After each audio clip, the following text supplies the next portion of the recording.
Olá, meus amados irmãos e amigos, a graça e a paz da parte de Deus, o nosso Pai, e do nosso Senhor e Salvador Jesus Cristo.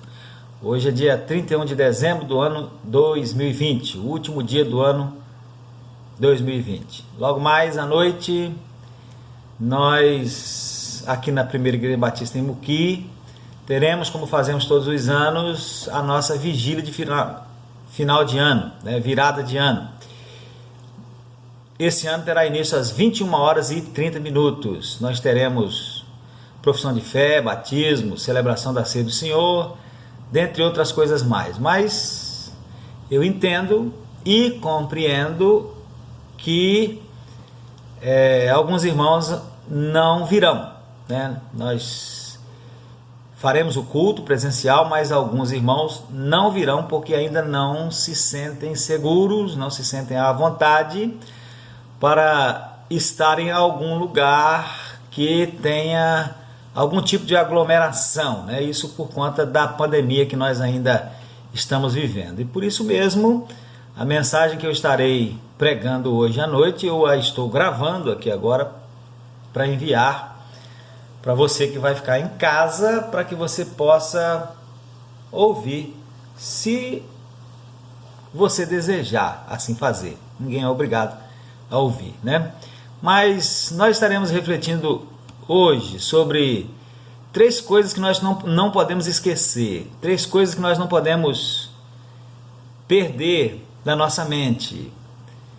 O texto base será, se você quiser já abrir aí a sua Bíblia, será Hebreus capítulo 9, onde nós leremos os versículos 27 e 28, daqui mais um pouquinho, agora não, tá?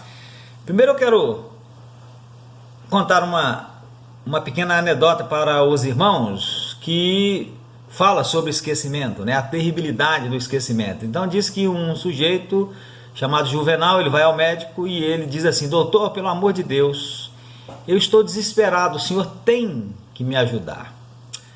O que houve, senhor Juvenal? Ah, doutor, eu estou perdendo a memória. Eu não me lembro de nada que aconteceu no mês passado, nem na semana passada. Na verdade, doutor, eu não me lembro de nada que aconteceu ontem, no dia de ontem. E aí então o doutor fica em silêncio por alguns segundos, olhando para o Juvenal, e depois faz a pergunta para o Juvenal: seu Juvenal, desde quando o senhor está se sentindo assim? E o Juvenal então olha para o doutor e diz assim: sentindo o quê, doutor? Esquecimento, Que coisa terrível é o esquecimento. E é especialmente terrível, meus irmãos, e nesse caso não só terrível, mas perigoso também, quando nós nos esquecemos de Deus, quando nós nos esquecemos de Cristo, quando nós nos esquecemos do que Cristo fez por nós e do que nós somos em Cristo e das nossas responsabilidades cristãs. Mas nesse caso, trata-se de um esquecimento deliberado, Não é um esquecimento no literal sentido da palavra, mas é um esquecimento no sentido de abandonar, de um deixar para lá, Deus, aquilo que Ele fez por nós, aquilo que nós somos nele e as nossas responsabilidades. O povo de Israel era expert nesse tipo de esquecimento. Lá em Deuteronômio, há um capítulo inteiro somente para exortar o povo a ter em memória os benefícios do Senhor, a não se esquecer. Veja lá, está lá em Deuteronômio capítulo 8, O povo ali é lembrado de tudo aquilo que o Senhor fez por ele, de todas as operações do Senhor sobre ele, sobre aquele povo, desde que tirou do Egito, inclusive os juízos de Deus sobre ele, sobre o povo, para provar o povo, e vai lembrando o povo de tudo aquilo que o Senhor fizera, e o objetivo ali é exortar o povo a não esquecer. Quando estiverem lá na terra que o Senhor vai lhes dar, não se esqueçam do Senhor. Tenham em memória os benefícios do Senhor. Você pode ler lá, Deuteronômio capítulo 8. Mas nós sabemos, meus irmãos, que aquele povo constantemente se esquecia de Deus. O livro dos Juízes, por exemplo, é uma narrativa de uma série de ascensão e queda do povo de Israel, porque o povo constantemente se esquecia de Deus. E quando se esquecia, a mão de Deus pesava até que o povo se lembrasse de novo. Então, o esquecimento é uma coisa terrível, especialmente esse tipo de esquecimento. Não podemos nos esquecer. E hoje, terminando esse ano de 2020 e às portas de 2021, então eu quero pensar com os irmãos em 3 coisas que nós não podemos perder da nossa mente. O texto, já disse, é Hebreus 9, versos 27 e 28. Eu vou ler aqui para os irmãos. A versão que eu estarei lendo é a Nova Versão Transformadora, que diz assim: e assim como aos homens está ordenado morrerem uma só vez, vindo depois disso o juízo, assim também Cristo, tendo se oferecido uma vez por todas para tirar os pecados de muitos, aparecerá segunda vez, não para tirar pecados, mas para salvar aqueles que esperam por ele. Cristo ofereceu-se uma única vez, é o que diz aí o texto. E esse é um dos assuntos de todo esse capítulo de Hebreus. E ele, Cristo, ofereceu-se uma única vez porque, em se tratando de Cristo, uma só vez era mais do que suficiente. Os sacrifícios do santuário, da velha aliança, por causa das suas imperfeições, devia sempre repetir-se. Mas o de Cristo é único, porque o de Cristo é perfeito. Então esse é o assunto do capítulo, o assunto principal. Aliás, esse é o assunto principal de toda a carta aos Hebreus, a superioridade de Cristo. Mas eu quero usar esses 2 versos para pensar com os meus amados irmãos, para pensar com vocês sobre 3 coisas que nós não podemos esquecer, que nós não podemos deixar escapar da nossa mente em 2021 e, obviamente, nem em tempo nenhum, enquanto nós estivermos peregrinando na face desta terra. Quais são essas 3 coisas? Vamos à primeira.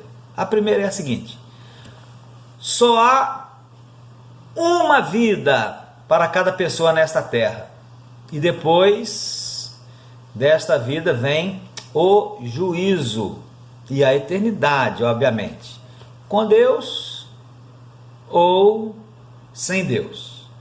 Além de aqui, no nosso texto base, meus irmãos, estar dito que aos homens está ordenado morrer uma só vez, nós lemos também em Eclesiastes capítulo 12, verso 7, que na morte do homem, o que acontece? O pó volta à terra e o espírito volta a Deus que o deu. Então ao homem está ordenado morrer uma só vez, vindo depois disso o juízo. Então isso significa que só há uma vida para cada um de nós nesta terra. E depois desta vida vem o juízo e a eternidade, com Deus ou sem Deus. Então não tem essa de reencarnação, conforme a gente ouve por aí.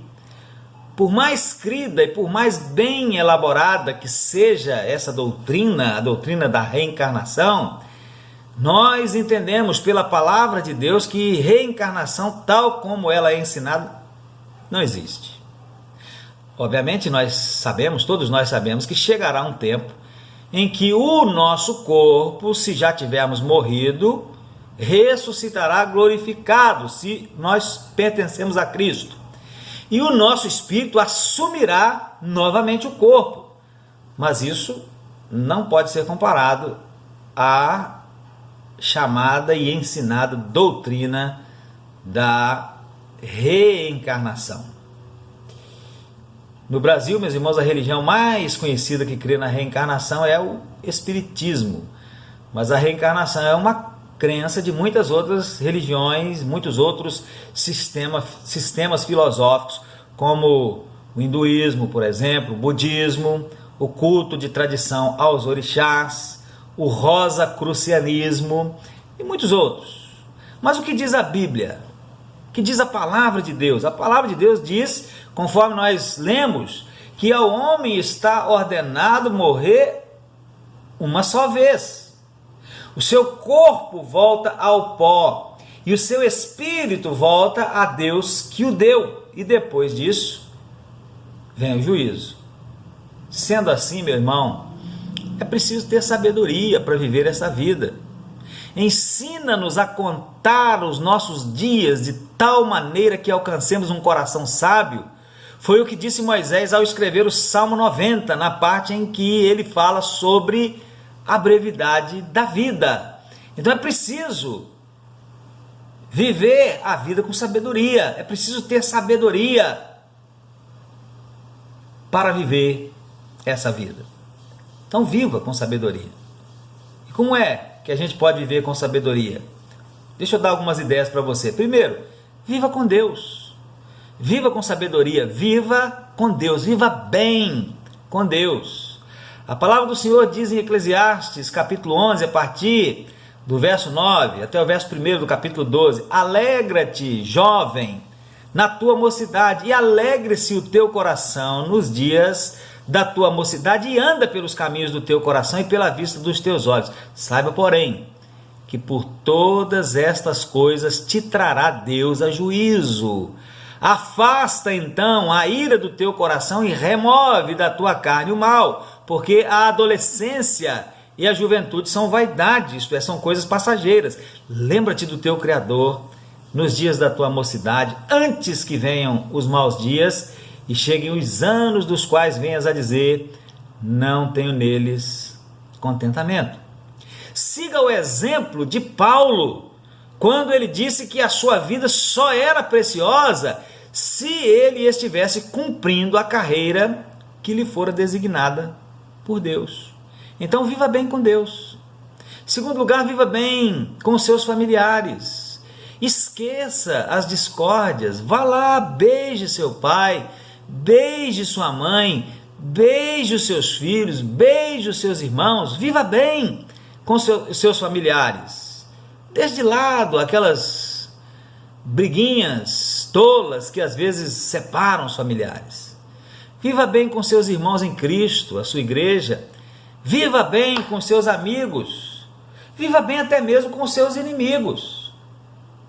Se ele tiver fome, faça o que a Bíblia diz, dele de comer. Se ele tiver sede, dele de beber. Se ele te jogar uma pedra, pega essa pedra, dá uma polida nela e devolva-lhe como um presente, mas não é para jogar de volta nele, não, por mais vontade que às vezes você tenha, para devolver como um presente, para ele usar como um enfeite. Ou no mínimo, não fique remoendo. Se não tem condição de você fazer nada disso com respeito ao seu inimigo, aquele que quer ser seu inimigo, pelo menos não fique remoendo, não fique se lembrando, sofrendo por causa das coisas que ele diz e faz. Não, deixa o caso com Deus. Como diz lá em Romanos capítulo 12, versos 19 e 20, amados, nunca procurem vingar-se, mas deixem com Deus a ira, pois está escrito: minha é a vingança, eu retribuirei, diz o Senhor. Pelo contrário, se o teu inimigo tiver fome, dele de comer, se tiver sede, dele de beber. E quando você faz isso, diz Paulo lá, você estará amontoando brasas vivas sobre a cabeça dele. Também, para você viver com sabedoria, você tem que parar de ficar só correndo atrás de coisas e começar a aproveitar as coisas que você já tem. Aproveite as coisas que você já tem. Não fica só correndo atrás de coisas, não. E muitas outras coisas mais, nas quais os irmãos podem pensar e que poderiam ser classificadas como sabedoria em viver a vida. E vivendo assim, meu irmão, sabiamente a vida, não se esqueça de lembrar, que depois vem, o que vem depois? Vem a morte. A gente vai vivendo, até que chega um ponto que vem a morte, se Cristo não voltar antes. E não adianta fugir, a morte te acha onde você estiver. Você já ouviu aquela história do moço que por acaso ficou sabendo que em tal dia e a tal hora ele iria morrer? A morte iria lhe buscar. Então ele, achando-se muito esperto, no dia do acontecimento, ele fugiu para outra cidade. Acontece que ele tinha compartilhado o caso com um seu amigo, que tomou um baita susto quando naquele dia, indo à feira, deu de cara com ninguém menos do que a morte. Dona Morte, o que a senhora está fazendo aqui? E a Dona Morte, na história, obviamente, respondeu: nada não, eu só estou dando uma olhada na feira, enquanto espero chegar a hora de ir no encontro que marquei com um moço hoje numa cidade próxima daqui. Então não tem jeito, quando chegar a hora, a morte te encontra. E depois da morte, o que é que vem? Depois da morte vem o juízo. A Bíblia diz que todos haveremos de comparecer perante o tribunal de Cristo. Todos nós, indistintamente, haveremos de comparecer perante o tribunal de Cristo. Então, aproveite bem também o fato de que, como diz aí no texto que lemos em Hebreus, Cristo se ofereceu em sacrifício para tirar os nossos pecados. Essa é a segunda coisa que nós não devemos nos esquecer, não devemos deixar perder da nossa mente. Cristo se ofereceu em sacrifício para tirar os nossos pecados. Vamos pensar nisso que está dito aí no texto? Primeiro, pensemos aí na primeira frase que tem aí: Cristo se ofereceu. É muito importante isso. Jesus falou, meus irmãos, e João registrou lá no Evangelho, capítulo 10, versos 11 a 18. Jesus falou assim: eu sou o bom pastor. O bom pastor dá a vida pelas ovelhas, mas o mercenário, que não é pastor, de quem não são as ovelhas, ele vê vir o lobo, e o que ele faz? Ele deixa as ovelhas e foge, e o lobo as arrebata e dispersa. Ora, o mercenário foge porque ele é mercenário, ele não tem cuidado das ovelhas. Mas eu, disse Jesus, sou o bom pastor.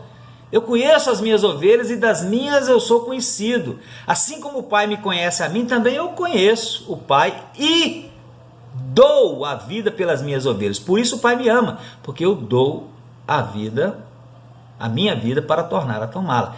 Ninguém a tira de mim, mas eu de mim mesmo a dou. Tenho esse poder para dar e para poder tornar a tomá-la. Esse mandamento eu recebi do meu Pai. Então, Cristo se ofereceu. Ninguém simplesmente tirou a vida de Jesus. Não, ele que deu a sua vida, deu por nós. Cristo se ofereceu.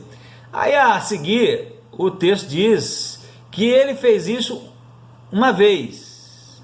Aqui na minha versão, uma vez por todas. Então, uma vez. Não precisa de mais. E não precisa de mais. O sacrifício de Cristo foi totalmente eficaz, sem necessidade de repetição e mesmo sem possibilidade de repetição. Não precisa de mais nada e nem há mais nada que possa tirar os nossos pecados. Presta bem atenção. Se você está procurando em algum outro lugar, em alguma outra coisa ou pessoa, pare de procurar. Você não vai encontrar. Em algum momento pode até pensar que encontrou, mas vai estar se enganando ou então sendo enganado. Em Hebreus 7 nós lemos acerca de Jesus, sendo ele contrastado com os demais sacerdotes, que, por ele permanecer eternamente, tem então um sacerdócio perpétuo. E, diz lá, versos 25 a 27, e portanto pode também salvar perfeitamente os que por ele se chegam a Deus, vivendo sempre para interceder por eles. Porque nos convinha tal sumo sacerdote, santo, inocente, imaculado, separado dos pecadores e feito mais sublime do que os céus, que não necessitasse, como os sumos sacerdotes, de oferecer cada dia sacrifícios, primeiramente pelos seus próprios pecados e depois pelos do povo, porque isso fez ele uma vez, oferecendo-se a si mesmo. Então Cristo se deu, se ofereceu uma vez por todas. E aí o texto continua dizendo, para tirar os pecados de muitos, os nossos pecados. Porque para que Cristo se ofereceu uma vez, de uma vez por todas? Para tirar os pecados, os nossos pecados, para tirar os nossos pecados. Meus irmãos, os nossos pecados nos separam de Deus. Paulo disse em Romanos 3:23 que todos pecaram, e porque todos pecaram, todos estão destituídos, isto é, privados da glória de Deus. Mas o que é essa glória de Deus, da qual nós estamos privados por causa dos nossos pecados? A glória de Deus, meus irmãos, é a sua própria presença. Em pecado nós estamos privados da presença de Deus, não podemos nos aproximar de Deus, não podemos mais entrar na presença gloriosa de Deus, nem aqui e muito menos na eternidade. Como vamos resolver isso? Como vamos resolver esse problema? Só há um jeito de resolver esse problema, removendo o pecado. Se por causa dos nossos pecados nós estamos separados da presença de Deus, então a maneira de resolver essa separação só tem uma maneira, é removendo o pecado. Mas como fazer isso? Como remover o pecado? Nós não podemos. Nós não podemos, eu não posso, você não pode, mas Cristo pode. E o texto de Hebreus diz que ele se ofereceu para fazer isso. Mas, meus irmãos, ele só vai fazer isso para quem quiser. Quem não quiser, pode continuar com seu pecado e separado de Deus aqui e na eternidade também. Mas deixa eu dar um conselho para você, não faça isso não. Aceite a oferta de Jesus, por mais que nós saibamos, por ler na Bíblia, das consequências de se continuar no pecado e ir para a eternidade assim, nenhum de nós tem uma real, uma verdadeira, uma completa noção de quão grandes e desastrosas serão essas consequências. Então, não faça isso, não rejeite, aceite a oferta de Jesus.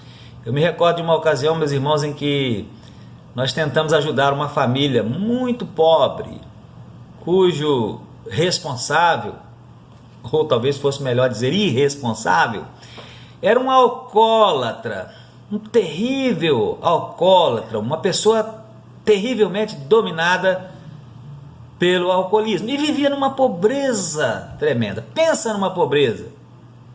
Mas não era só pobreza não, era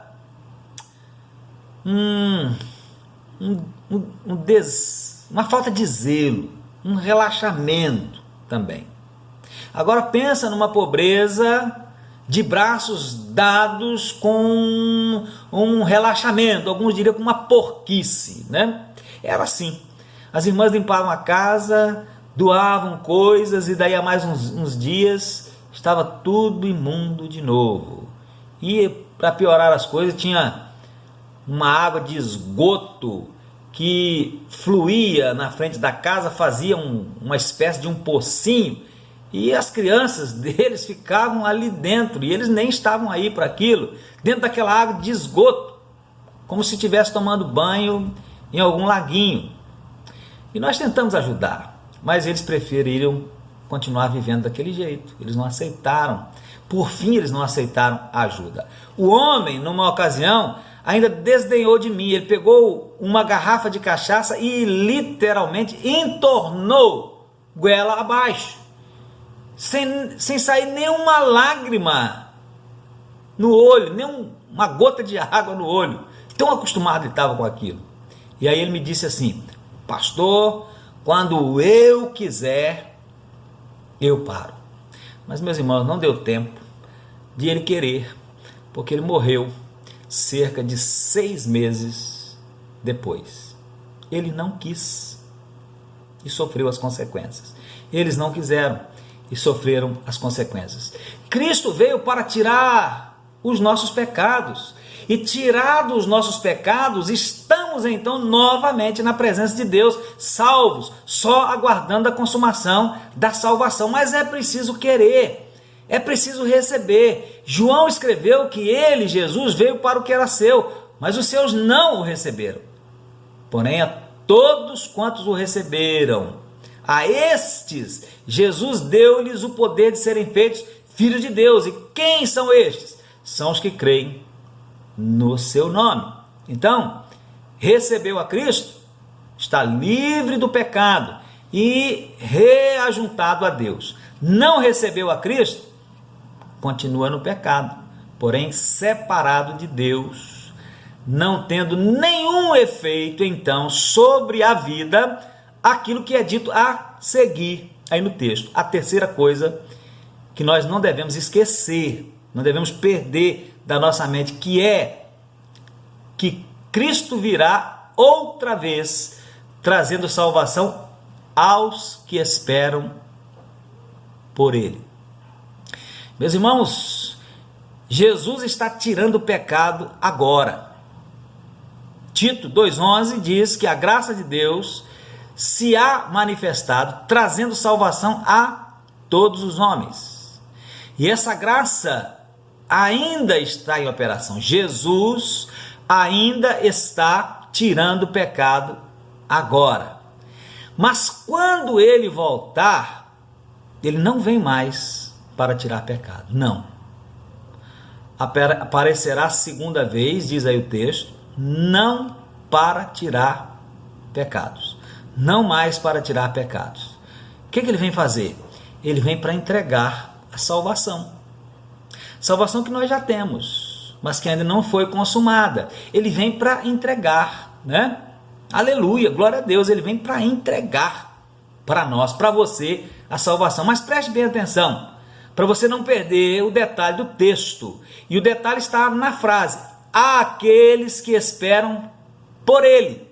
Ou na versão revista e corrigida, que talvez seja que você tem aí na mão, acompanhando o estudo, aos que o esperam para a salvação. Então aí está o detalhe, muito importante. Quando Jesus voltar, ele vem não mais para tirar pecado, mas para entregar a salvação àqueles cujos pecados foram tirados e que agora esperam por ele. Você é um desses? Seus pecados já foram tirados porque você creu em Cristo, recebeu a Cristo na vida? Então dê glória a Deus, porque Ele vem com a salvação em suas mãos para entregar a você, cujos pecados foram tirados e que agora vive a esperar por Ele. Ele vem para fazer justiça aos seus escolhidos que clamam a Ele dia e noite, conforme lemos lá em Lucas capítulo 18, versículo 7, palavras do próprio Senhor Jesus. Meu amado irmão, minha amada igreja, em 2021 vivamos conscientes disso. Só há uma vida para cada pessoa nessa terra.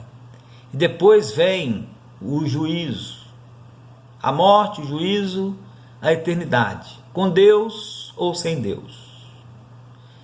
Mas não precisa ser sem Deus, porque conquanto não haja nenhuma possibilidade de salvação em qualquer coisa, pessoa ou lugar que não seja Cristo, Cristo se ofereceu em sacrifício para tirar os nossos pecados. Um sacrifício todo suficiente, um sacrifício totalmente eficaz. E Cristo virá outra vez, trazendo a salvação para entregar àqueles que esperam por Ele. Vivamos, meus amados irmãos, conscientes disso.